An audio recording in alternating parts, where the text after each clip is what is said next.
नमस्कार, मैं हूं doctor Suchin Bajaj, founder director Ujala Cygnus hospitals और आज मैं कोशिश करूंगा कि आपके वैक्सीन्स के बारे में ज़्यादा से ज़्यादा जवाब दे सकूं।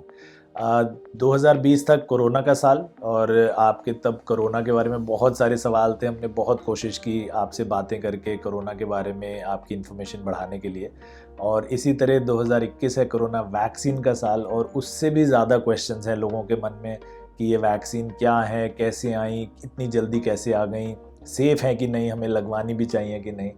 तो आज हम कोशिश करेंगे कि उन सारे सवालों के आपको जवाब दे सकें।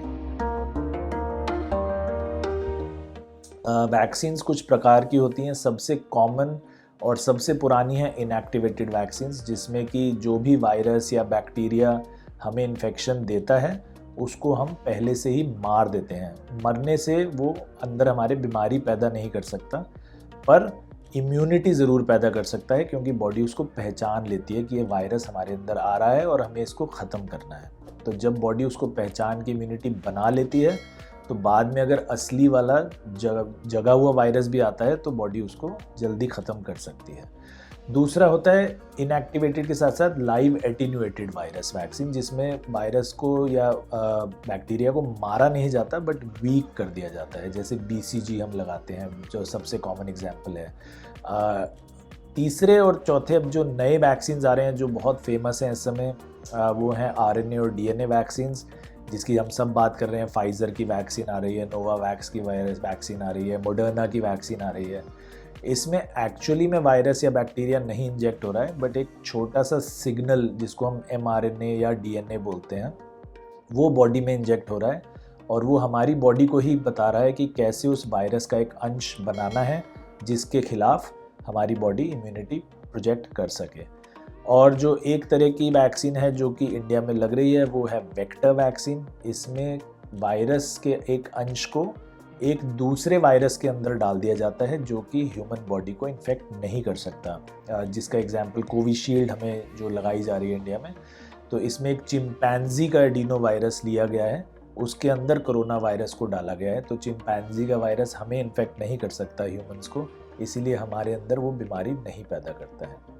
और लास्ट तरह का वैक्सीन है प्रोटीन पेप्टाइड वैक्सीन, जिसमें प्रोटीन की एक छोटी सी अंश वायरस की ली जाती है और वो इंजेक्ट कर दी जाती है, जिससे कि सिर्फ वायरस का बाहर का प्रोटीन एक अंदर हमारे घुसता है, रिकग्नाइज होता है और उसके खिलाफ हम इम्यूनिटी बढ़ाते हैं। तो इतने तरह की वैक्सीन्स हैं और ये जल्दी जल्दी बन रही है एक साल में। तो काफ़ी लोगों को ये क्वेश्चंस हैं कि ये सेफ़ हैं या नहीं है, इसमें साइड इफ़ेक्ट्स कितने होंगे। तो मैं आपको एक सिंपल सा तरीका बताता हूँ कि आप वैक्सीन को सिर्फ सीट बेल्ट की तरह मानिए। ठीक है, आप सीट बेल्ट लगा के गाड़ी चलाते हैं सब लोग, तो क्या सीट बेल्ट आपको एक्सीडेंट होने से रोकती है? नहीं। इसी तरह वैक्सीन आपको इन्फेक्ट होने से नहीं रोकती, लेकिन क्या सीट बेल्ट आपको सीरियस इंजरीज से बचाती है जब एक्सीडेंट होता है? उसी तरह वैक्सीन आपको सीरियस बीमारी होने से बचाती है। लेकिन क्या आप सीट बेल्ट पहन के रैशली गाड़ी चला सकते हैं? Does that give you a licence? No. इसी तरह वैक्सीन लेने के बाद भी ऐसा नहीं है कि आप घूमे फिरे मास्क को फेंक दें, क्योंकि आपको माइल्ड इन्फेक्शन हो सकता है, आप कैरियर बन सकते हैं। तो इसीलिए मास्क, सैनिटाइजेशन और सोशल डिस्टेंसिंग हमेशा चालू रखें जब तक कि ये पूरा का पूरा पैंडेमिक ख़त्म नहीं हो जाता।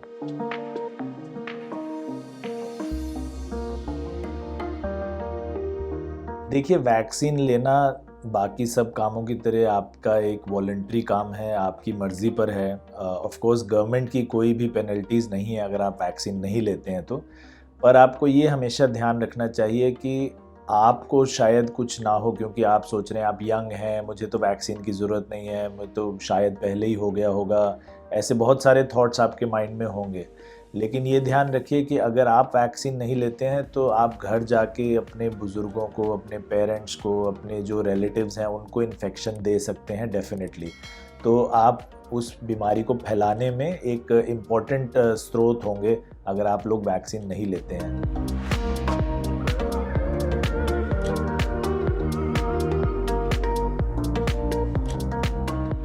देखिए, ये अभी भी एक रिसर्च का विषय है। वैक्सीन का कितना एग्जैक्ट टाइम पीरियड है, कितनी देर तक इम्यूनिटी देगा, अभी हम कह नहीं सकते हैं, क्योंकि वैक्सीन्स अभी भी डेवलप हो ही रही हैं।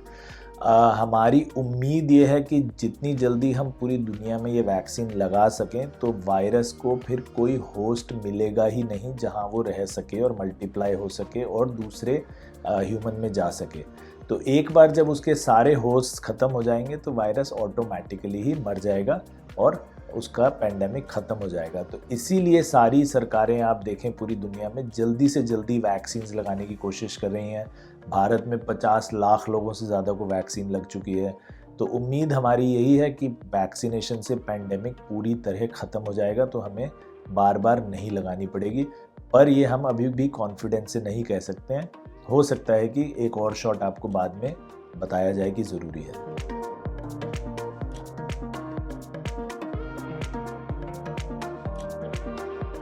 देखिए, डेफिनेटली आपको नेचुरल इन्फेक्शन से इम्यूनिटी मिलती है और वैक्सीनेशन से भी इम्यूनिटी मिलती है। तो ये जायज़ सवाल है कि जब मुझे इन्फेक्शन हो ही चुका है नेचुरली, तो मैं एक आर्टिफिशियल इन्फेक्शन और क्यों लूँ। बट ये देखिए कि वैक्सीनेशन से जो इम्यूनिटी है वो 2 लेवल पर है। सेल्युलर इम्यूनिटी के साथ साथ ह्यूमोरल इम्यूनिटी दोनों ही मिल रही हैं। हमने बहुत देखा, पिछले साल हमने एक बहुत बड़ा प्लाज्मा डोनेशन ड्राइव चलाया था, कई महीनों तक कोविड पेशेंट्स के लिए प्लाज्मा इकट्ठा करने के लिए, और आप जैसे कई लोगों ने आकर उसमें बढ़ चढ़कर हिस्सा लिया। पर जो लोग दूसरी या तीसरी बार आते थे, मैक्सिमम चौथी बार आते थे, तो हम उनकी जब एंटीबॉडीज़ चेक करते थे प्लाज्मा लेने के लिए, तो सबकी ऑलमोस्ट ख़त्म हो चुकी होती थी 3 से 4 महीने बाद। तो नेचुरल इन्फेक्शन के बाद हम ये देख रहे हैं कि जो ह्यूमोरल एंटीबॉडीज़ हैं वो 3 से 4 महीने से ज़्यादा नहीं चल रही हैं। इसका मतलब उनको चांसेस हैं दोबारा इन्फेक्शन होने के, और हमने देखा भी पिछले साल कुछ री इन्फेक्शन के केसेस आए थे।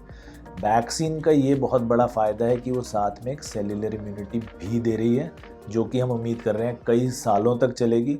जैसा हमने पहले भी डिस्कस किया, मिनिमम 1-2 साल का तो लग ही रहा है, बट हो सकता है वो बहुत लंबे टाइम तक भी चले। तो इसीलिए अभी हम सबकी एडवाइस यही है कि अगर आपको कोरोना हो भी चुका है तो भी दोबारा जब वैक्सीनेशन का कॉल आए तो ज़रूर जाकर लगवाएं।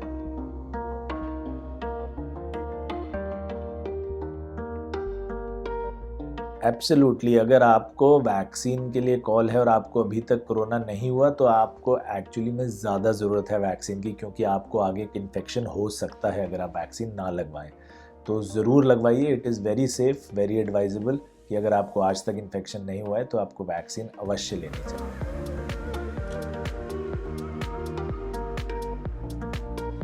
देखिए, अगर इस समय आपको कोविड इन्फेक्शन है तो हम आपको बिल्कुल एडवाइस नहीं करेंगे कि आप वैक्सीन जाने लगवाएं, क्योंकि इसके 2 कारण हैं। एक तो आपको रेस्ट की आवश्यकता है, आप घर पर ही रहें जैसे सारे कोरोना पेशेंट रह रहे हैं, होम आइसोलेट करके रहें।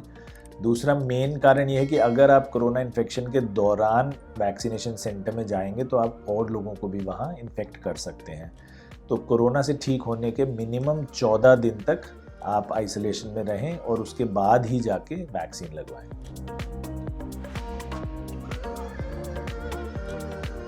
देखिए, अभी तक इसकी कोई भी एविडेंस नहीं है कि कोरोना वैक्सीन आपको लॉन्ग रन में हार्म कर सके। तो अगर वैक्सीन्स का कोई साइड इफ़ेक्ट होता या उससे कुछ लॉन्ग टर्म प्रॉब्लम्स होती तो अभी तक हमें ज़रूर दिख गई होती।